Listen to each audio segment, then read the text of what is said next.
drop him. Don't drop him. Don't drop him. Her voice cut through the room while the baby was already crying, loud and raw, red-faced and new. The man stood stiff with the child in his arms, elbows locked, hands trembling like they were not his. I don't, he said, breath breaking. Hold tighter, she said. He looked down, panic spreading. I can't feel my fingers. She stepped closer, close enough that he could smell blood and soap on her skin. Then don't feel anything else. The baby shifted, small body curling into the crook of his arm, and the crying slowed, then stopped. The room went quiet in a way that felt wrong. Everyone noticed. Women stood along the walls, half shadows, half witnesses. No one moved. An older midwife leaned on her cane near the stove, eyes sharp, mouth thin. The man swallowed. His shoulders dropped a fraction. He was still shaking. He was known. Everyone there knew his name. They knew the doctor's words from years ago. They knew why his first wife left town without saying goodbye. They knew what he could not do. The midwife cleared her throat. You shouldn't be holding him. Her voice carried weight, the kind that came from years of pulling life into the world. The woman did not look at her. He's holding him fine, she said. The man shifted his feet. I can give him back. His voice was small. Don't, she said. The word landed hard. He froze again. The baby slept now, mouth open, one tiny hand pressed against the man's chest. The man stared at that hand like it might burn him. He breathed slow, copying the baby without knowing it. Sweat ran down his neck. He did not wipe it away. Outside, someone whispered his name. Someone else whispered hers. The room filled with low talk that never became words.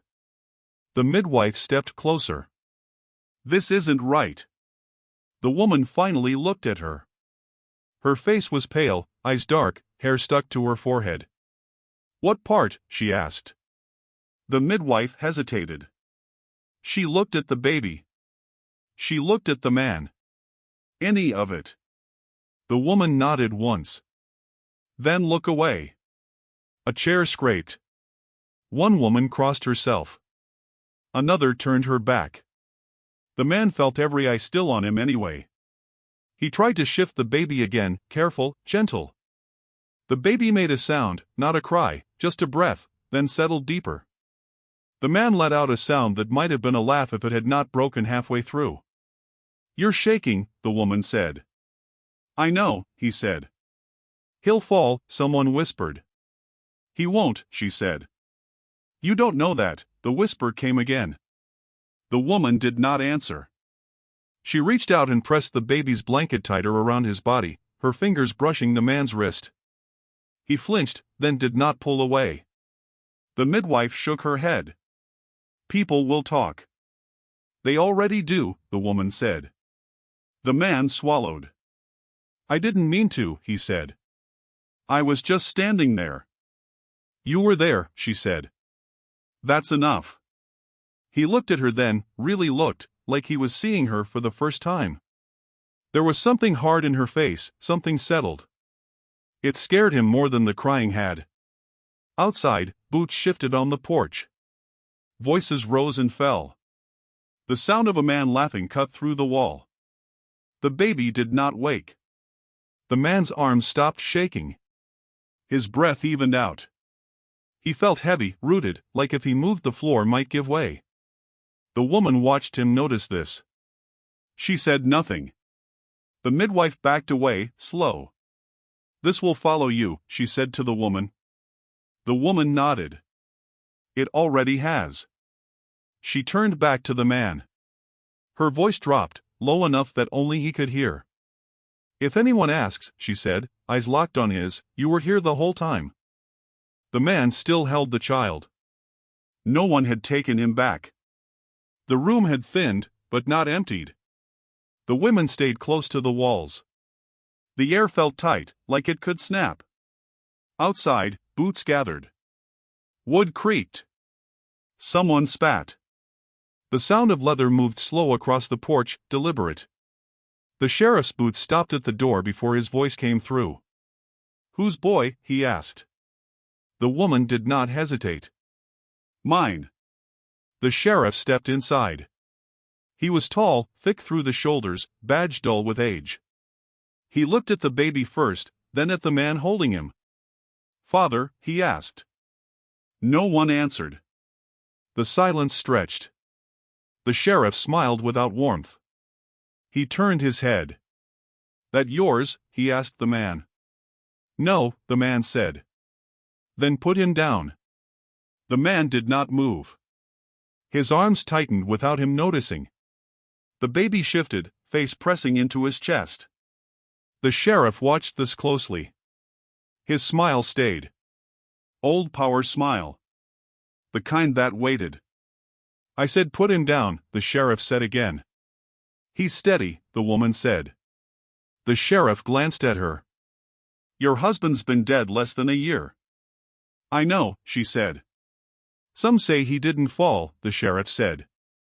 "Some say he was pushed." Her jaw set. "Some say a lot," she said. The sheriff nodded. "Land like yours makes people talk." "Land like mine makes men greedy," she said. The sheriff stepped closer. The floor creaked under his weight. "You," he said to the man, "still got that trouble?" The man swallowed. "What trouble?" he asked. The sheriff chuckled. "The doctor kind." The room stiffened. "That was an accident," the man said. "Accidents got witnesses," the sheriff said. "And reports."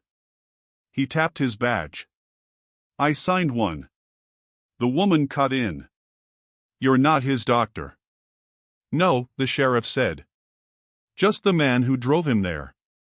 The man's grip tightened. His knuckles went white. The baby made a small sound, sharp, almost a cry. The sheriff paused. The man adjusted his hold, slow, careful. The baby settled.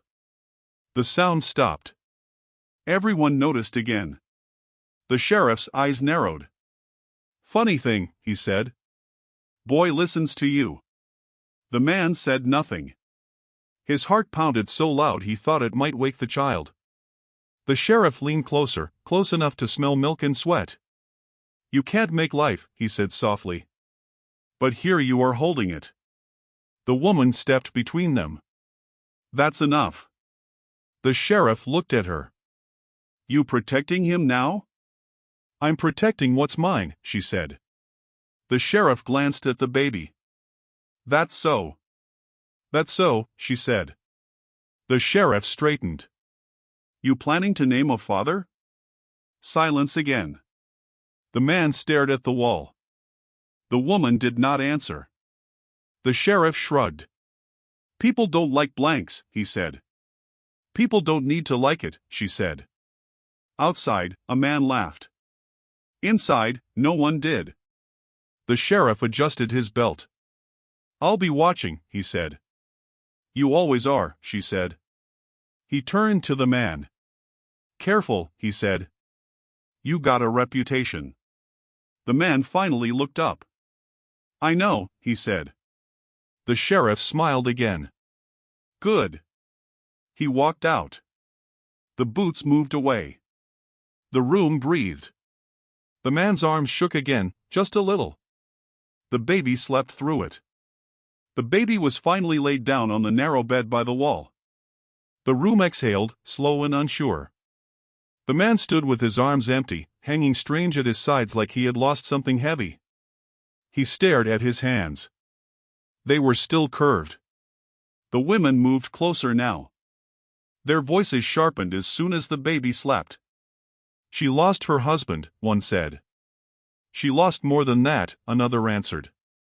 The midwife shook her head. "Boy don't look like the dead one," she said. "He looks alive," the woman said. The words cut clean. No one argued. The man took a step back toward the door. His boots scraped soft. He kept his eyes down. "I shouldn't have held him," he said. "You should have held him sooner," she said.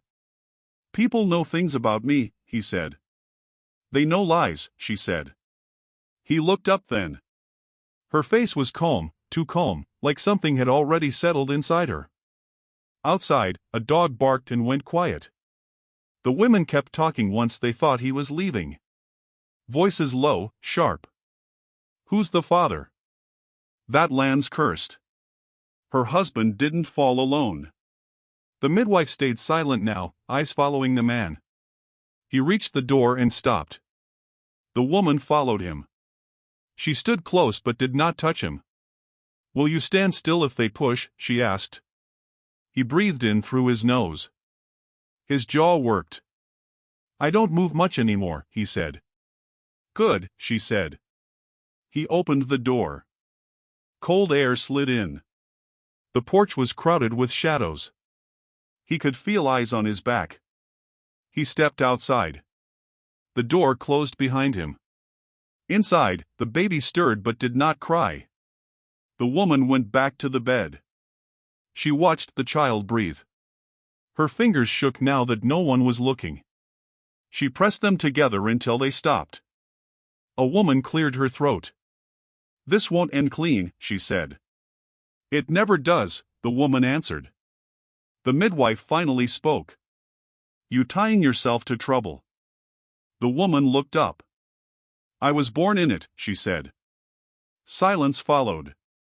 The women drifted away, one by one, leaving the room smaller.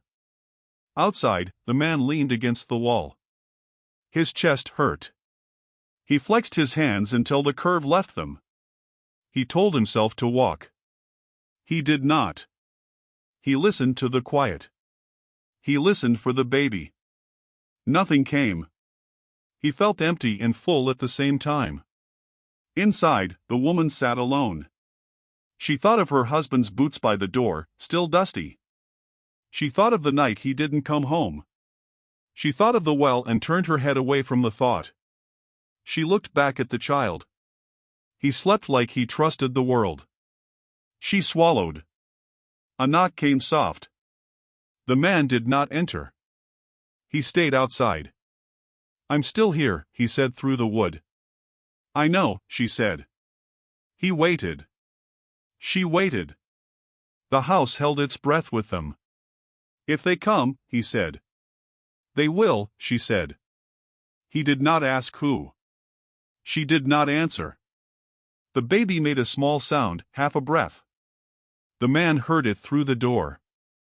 His hand lifted, then fell. The woman stood and crossed the room. She opened the door just enough to see his face. He looked worn already. You can go, she said. He shook his head. Not yet, he said. She studied him, measuring. Then she nodded once and closed the door again. The latch clicked. The sound felt final. It sat with her after the sound faded. She stayed standing, palm on the wood, breathing slow. The house smelled of milk and iron. She thought of what would be said tomorrow, and the next day, and the day after that. She thought of how names could be knives. She went back to the bed and watched the baby's chest rise. Outside, the man slid down the wall and sat on the ground. He pressed his head back and closed his eyes. He told himself this was not his place. He stayed anyway. The night held them apart by one thin door. Neither crossed it. Neither slept. The baby breathed. The woman counted each breath. The man counted nothing. Somewhere deeper in the house, memory shifted, settling, quiet, like something choosing where it would stay for now, without asking permission, without mercy, without leaving any mark on anyone there. They sat at the table because there was nowhere else to sit. The lamp stayed low. The baby slept between them in a shallow box lined with folded cloth. The man kept his hands flat on the wood, palms down, like he was afraid they might move on their own. The woman watched the baby breathe. Neither spoke for a long moment. The house felt tighter than before, like it had learned something and was holding it in. I need a husband, she said. He looked up fast. You don't want one. I need one. Not me. Especially you. He let out a short laugh that broke in the middle. It sounded wrong in the room. "That's a bad joke," he said. "I don't joke," she said. He leaned back, chair creaking. "You don't know what you're asking," he said. "I know exactly," she said. The baby shifted. The man's eyes dropped to him without thinking. He stopped himself from reaching. "People won't buy it," he said. "They don't have to," she said. "They just have to stop touching." He shook his head. "They'll talk more. They already are." "They'll look at him," he said. "They'll always look at him," she said. "That's why he needs a name." He stared at the table. "I can't give you what they expect." "Good," she said. He frowned. "That's not comfort." "It's truth," she said. "A married woman is harder to reach. A child with a father is harder to steal. An infertile man raises fewer questions." She said it plain, like reading a list. His jaw tightened. "You don't know what they did to me," he said. The words came out low. She finally looked at him. "I know what they'll do to him," she said. The baby made a small sound, barely there. The man's fingers twitched. She stood and went to the cabinet. She opened it and took out a ring. It was worn thin, gold dulled by years of work. She set it on the table and pushed it toward him. "It was his," she said. He did not touch it. He stared at it like it might move. "You didn't love him," he said. She did not answer. "You loved someone," he said. She met his eyes. "I loved survival," she said. "I still do." He rubbed his face. "This will ruin you," he said. "I'm already ruined," she said. "This just gives it shape." He laughed again, quieter. "You don't even like me." "That's not a problem," she said. The baby stirred again. His mouth opened. A sound started and stopped. The man leaned forward without realizing. His hand lifted, hovering. He froze. The woman watched him. "Go on," she said. He touched the baby's chest with one finger. The baby settled. The man swallowed. "If I say yes," he said, "they'll come harder." "They already will," she said. "If I say no," he said. "Then they'll take him," she said. Silence fell heavy. He pulled his hand back and clenched it. "You won't love me," he said. "I didn't ask you to love me," she said. "You'll stand where I stand." He looked at the door. He looked at the baby. He looked at the ring again. "You're using me," he said. "Yes," she said. He closed his eyes. For a second, he looked older. "I won't touch you," he said. "That's not part of it," she said. "I won't pretend," he said. "You don't have to," she said. "I won't leave," he said. She nodded once. The baby stretched, tiny hand opening and closing. It caught the man's finger. He did not pull away. The room shifted around that small grip. The woman watched it happen. She did not smile. She did not look away. The ring stayed on the table, waiting. The wedding had happened somewhere else, quietly, without fans or music. No one knew exactly when or how. All anyone could say was that it was over before it began. They returned to the house with the baby, hands still raw from small chores, from fear, from holding. The table stayed the same. The lamp stayed low. Outside, the town shifted, whispering faster than they could hear.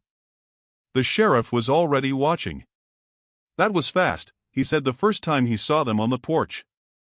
The man did not answer. "Baby doesn't wait," he said. The sheriff leaned on the railing, boots scraping soft. "Funny choice," he added. "Wasn't choosing," she said. No one moved. The air held like a rope pulled tight. The sheriff laughed low, a sound that held knives. He tipped his hat and left, but the weight of it stayed. The man's shoulders tightened. The woman's jaw set. Both stared at the porch long after he disappeared. Inside, the baby slept in the corner of the room. The man leaned against the wall. He rubbed his hands together until the skin flared red.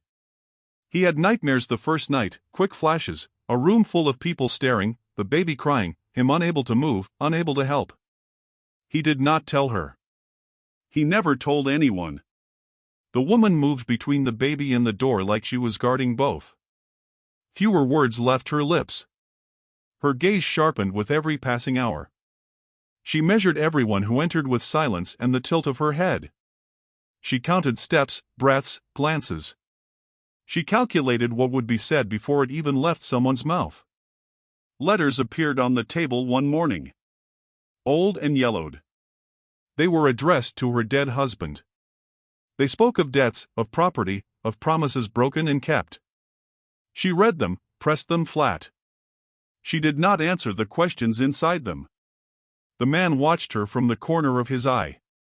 The baby rolled slightly in the blanket and cried. She picked him up and hummed low.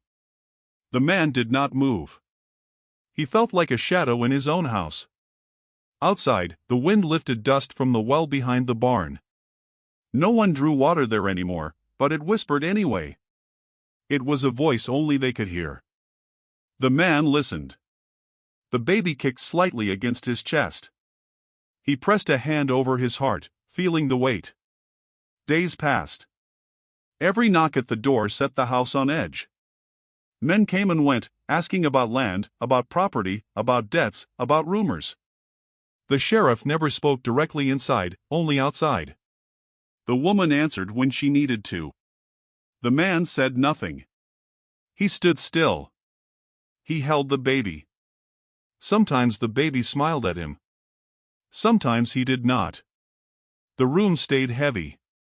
The windows caught the sun and shadows shifted across the floor. A badge left behind by the sheriff, old and dull, sat on the mantel. He did not touch it. She did not move it. They left it there like a warning or a marker. The nights were worse. The man dreamed of empty rooms and crying babies, of hands that would not move, of voices that knew all his failures. He woke sweating. The woman watched him in the doorway once, pale light from the lamp behind her. You can't fight them all, she said. He rubbed his face. I don't have to, he said. I just have to hold him. The baby stirred, tiny whimpers. He lifted the child slowly, adjusting him against his chest. The baby settled immediately. He exhaled. The woman turned away, pretending she didn't see the relief on his face. He thought she might be smiling, but she wasn't.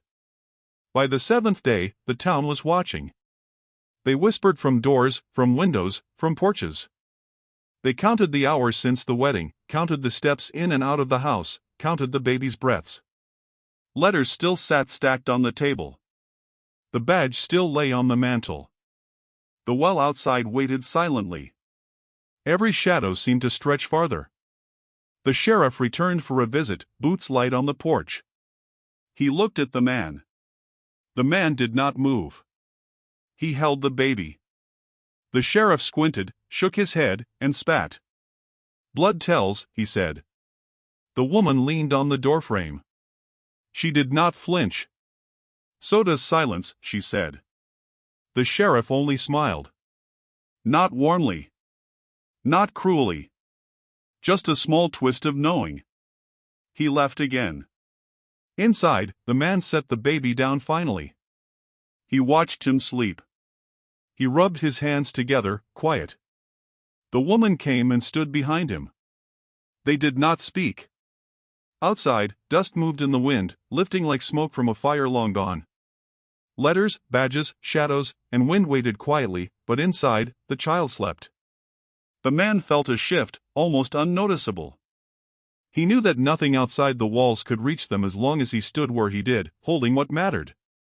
She placed a hand lightly on his shoulder. He did not turn. She did not leave. They both stayed, and the house breathed around them, heavier now, but theirs to hold. The baby no longer cried when the man picked him up. He just watched him, eyes wide and fixed, small hands curled, lips moving like he was forming words he couldn't speak. The first time it happened, the man froze. His arms stiffened as if holding a weight he didn't understand. The woman watched from across the room, hands folded tight. "He don't cry with you," she said. The man swallowed. "I don't talk," he said. "You don't need to," she said. He stared down at the child and felt something shift inside him. Something he could not name, something he had tried to forget. The baby followed his movements with a precision that unnerved the man. He adjusted the blanket, shifted his weight, even turned his head slowly, and the child mirrored him in a way that was too deliberate to be chance. He looked at her. "He only does this with me," he said. "I see that," she said, her voice low. He didn't know if she meant the baby or him. He rubbed his hands together, running them along the baby's chest, feeling the tiny rise and fall. "I feel watched," he admitted, voice barely above a whisper. "Only when I hold him," he added. The woman nodded, silent for a long moment. Then she said, "The night your hands weren't steady, mine weren't either." He looked up. Her eyes held something she wouldn't say. He didn't press. Outside, the wind shifted across the porch. Dust stirred at the edges of the barn. The house seemed alive, groaning faintly as if it knew what was happening inside. The man's back tensed. "What if he's not mine to protect?" he asked, not expecting an answer. She came closer, fingers brushing lightly against the child's blanket. "Then why's he holding your finger?" she said. The weight of it pressed down on him. He felt the baby's tiny hand curl around his finger, firm and unyielding. The touch was small but enough to anchor him, enough to tell him that whatever unseen force held the child had chosen him. He shifted in the chair, careful not to startle the baby. "He's looking for me," he said. The woman sat across from him, knees together, hands pressed into her lap. "He's looking at the right place," she said. He swallowed hard. "Do you think it's a curse?" he asked. She shook her head slowly. "It's not curses that bind him. It's need. He needs someone steady." Her eyes flicked toward him. "And someone who won't leave." He thought of the sheriff's boots on the porch, the whispers of the town, the way the well behind the barn always seemed to sigh when no one drew water. He exhaled slowly. "I won't leave," he said. The baby cooed softly. His eyes traced the man's face again, unblinking, precise. Every small movement, the tilt of the head, the way the man adjusted the blanket, the shift of his shoulder, was mirrored, noted, responded to. The man felt exhaustion press on him like a second skin, but also a strange focus, a pull he had never known before. He rocked slightly, not for comfort, but for presence. The child's gaze never wavered. "He's testing me," he said quietly. The woman nodded, almost imperceptibly. "Or trusting you," she said. "Maybe both," he murmured. His hands ached, his chest tightened. He felt fear, awe, and a weight of responsibility he hadn't anticipated. The baby's hand tightened around his finger for a brief moment, small but commanding. "Did your husband know?" the man asked suddenly. The woman flinched but did not look away. "Part of it," she said. "Not all." He did not ask what she withheld. The room seemed to hold its breath. Outside, the wind shifted again. Dust swirled near the edges of the porch. Somewhere, a branch scraped against the roof, sharp and dry. The man's back stiffened. He looked down at the baby. He held him closer. "I don't know what's coming," he said. "Then be ready," she said. "Just be ready." The baby yawned, tiny fists curling, then settled again. The man ran a hand along the soft curve of his back. He realized he was no longer holding a child. He was holding something larger than fear, larger than the town's gossip, larger than himself. It pulsed quietly, insistently, in the small, deliberate weight of the baby against his chest. The woman watched him carefully, unreadable, steady. The house groaned again. The well sighed. Shadows lengthened in the corners of the room. The man swallowed. "What if I fail him?" he asked. The woman leaned slightly forward. "Then you learn," she said. Her eyes softened just a fraction. And he keeps holding on. He looked down. The baby's hand was still around his finger. It was small. It was firm. It was unshakable. "Then I'll hold him," he said. She nodded once, letting it go at that. Outside, the wind pressed against the walls, dust rolling across the yard. Inside, the room felt heavy with quiet certainty. For the first time since he held the child, the man did not feel trembling in his arms. He felt anchored. The baby stared up at him, unwavering, and he understood. Whoever this boy would become, he would see it through. And the house, old and memory-soaked, hummed quietly around them, watching too. The sheriff returned that evening, boots soft against the porch boards, the smell of tobacco and old leather clinging to him. He leaned against the frame of the doorway, hands in pockets, eyes narrowing. "Boy got a face," he said casually, but the weight behind it pressed into the room. The man held the baby tighter, body stiff. "Most do," he said. The sheriff smirked, slow, calculating. "Looks familiar," he said. The woman stood beside the table, hands resting lightly on the edge, eyes fixed on him. "So does evil," she said. The words landed sharper than any knife. The sheriff laughed low, the kind of laugh that smelled of power and old grudges. "Funny talk from a woman," he said. "Funny talk from a woman who knows what she's protecting," she shot back. The man shifted, careful not to jostle the baby. "What do you want?" he asked. The sheriff's eyes flicked over the child, then returned to the man. "I want to see if the stories hold," he said. "Stories?" the woman asked. "About who can hold what," the sheriff said. "About who's alive and who's already dead," he added, letting the words hang. The man felt the baby stir slightly. He adjusted him, lowering him closer to his chest. The baby's eyes stayed fixed on him, calm, unafraid. The sheriff's smile tightened. He stepped closer, boots scraping lightly. "You," he said to the man, "survived what they said would break you." "I didn't survive," the man said quietly. "I endured," he added. "That's not the same," the sheriff said, voice low. The woman's hand brushed the table as she stepped forward. "It's enough," she said. The sheriff's gaze went back to the baby. "You think holding him makes you legends?" he said. The man swallowed. "Men like us don't get legends," he said. "Maybe," the sheriff said, "but sometimes the world notices anyway." Outside, wind shifted dust across the porch. Inside, the house seemed smaller, the shadows closer. The baby's small hand pressed into the man's chest. He felt it like a pulse, like a heartbeat counting time he had to keep. "What was done to you," the man said finally, "was enough. I lived it. I'll live the rest." The sheriff's eyebrows rose. "That enough to raise him?" he asked. The man did not answer, tightening his arms around the child. The baby watched, patient, unblinking.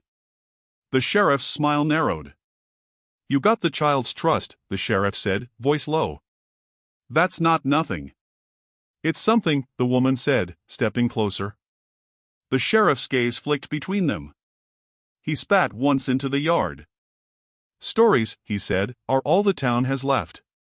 He looked at the man. "You hold him, but do you even know why?"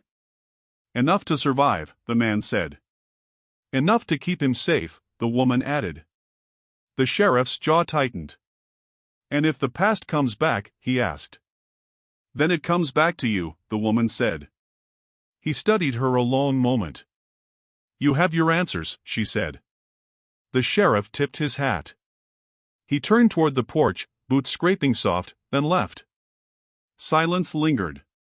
The man shifted again, holding the baby closer. "He's screaming," he muttered when the child finally did cry. The woman's face tensed, but she stayed calm.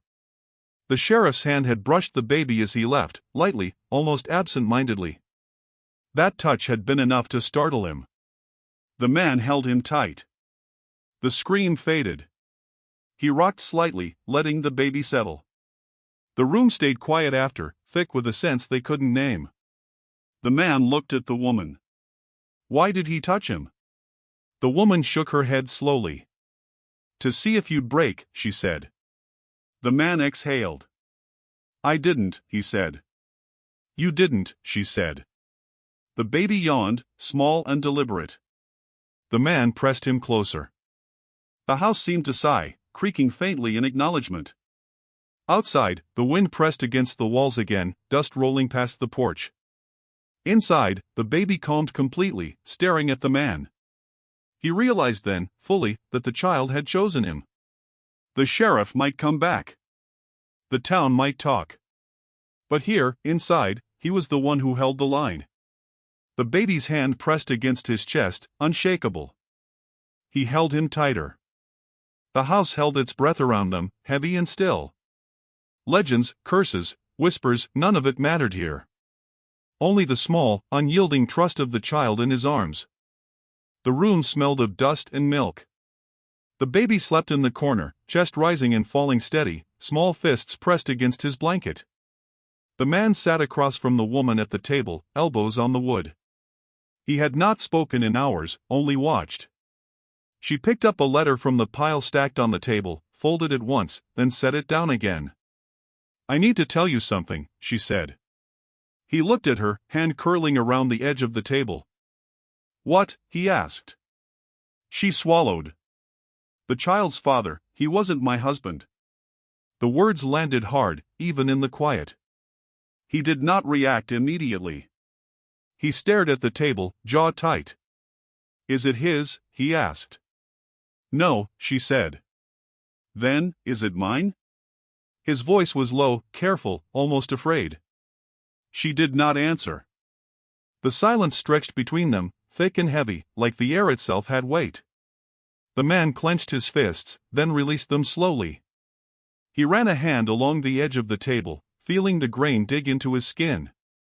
Why tell me? He asked finally. Because you're the one who's holding him, she said. Because you're the only one who can. He looked at her, eyes narrowing. And you? Did you ever think about leaving me out of it? She shook her head. Not for a second, she said. Her fingers drummed lightly on the table.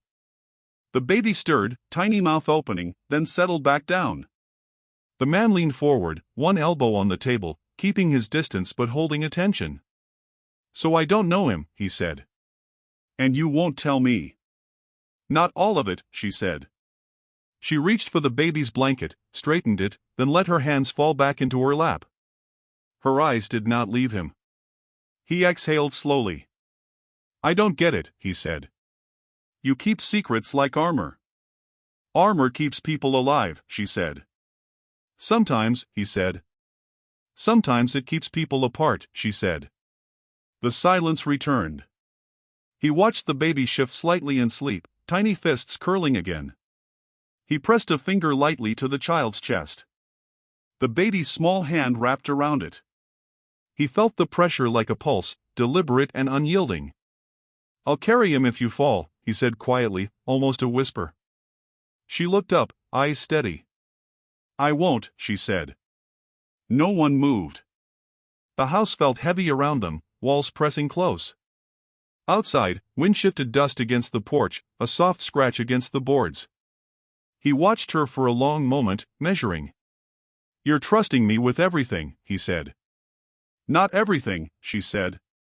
But enough.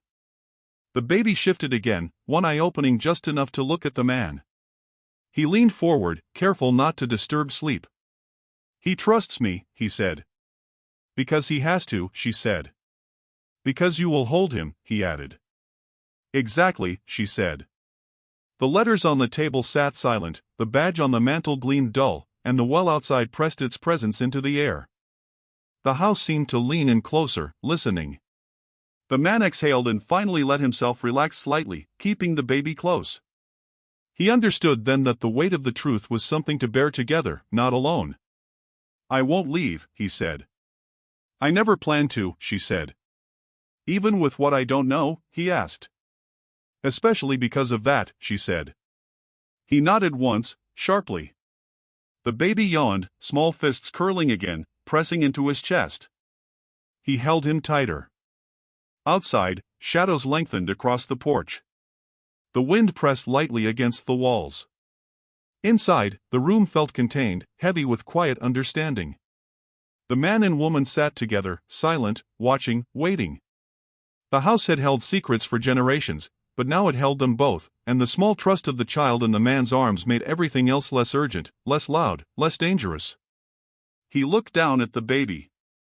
Tiny, deliberate, unshakable. "I'll stand," he said. "Then I'll keep holding him," she said. "Even if I don't know it all," he said.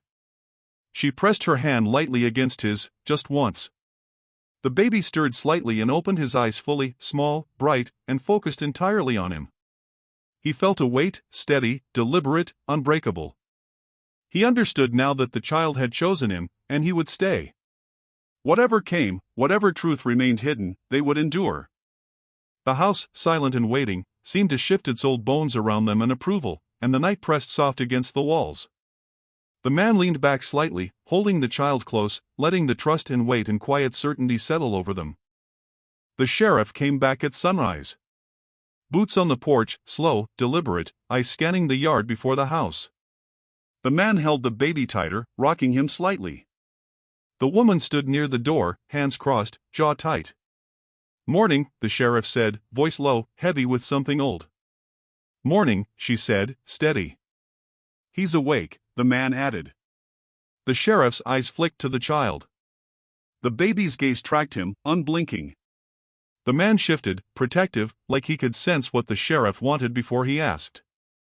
"You think you can hold him?" the sheriff said casually. "I can try," the man said. The sheriff smiled, slow and cold. "Funny thing," he said, "the past has a way of catching up." They went outside. The well sat at the edge of the yard, dark and silent. No one had drawn water from it in years, but it had a presence, waiting. The sheriff leaned on the railing, arms crossed. "They said you couldn't," he said to the man. "Who said?" "Everybody," the sheriff said. "Town talks," the woman added. "Truth," he said, tapping his boots. "And lies," she said. The man shifted, feeling the weight of the baby against his chest. The child stirred, tiny fists curling. He held him tighter. The sheriff stepped closer. "Accidents have a way of being remembered," he said. "So do debts," she replied. The sheriff's eyes narrowed. "And favors," he added. The man did not answer. He knew they were talking about more than the baby. He felt it in the air, in the pull of the well behind the barn, in the dust moving with the wind. History waited there, patient. A sudden cry split the air. The baby's voice, sharp and raw. The sheriff flinched slightly. The man adjusted him, chest tight. The baby calmed immediately. The sheriff's smirk returned, but it didn't reach his eyes. "You've learned to hold him right," he said. "I'm holding him now," the man said. The sheriff laughed softly, sharp as metal. "Holding him won't change what's coming," he said. "You can't see it," she said. "But I can," he said, stepping closer to the well. "Do you remember?" she asked. He did. The water at the bottom, dark, still, reflecting every secret. The sheriff glanced at it, then at them. "Funny how the past comes up when you least expect it," he said. The man tightened his arms. "He stays," he said. The sheriff's eyes swept over the yard, the house, the empty well. "And if it doesn't?" he asked. "Then you see what happens," the man said. The sheriff's smirk faltered. For the first time, he shifted on his boots. "You think you're untouchable," he said. "No," the woman said. "We just stand." A branch scraped against the roof. The wind picked up. Dust swirled into the air around the well. The baby cooed softly. The man leaned closer, holding him like a shield. The sheriff's hand hovered near his belt.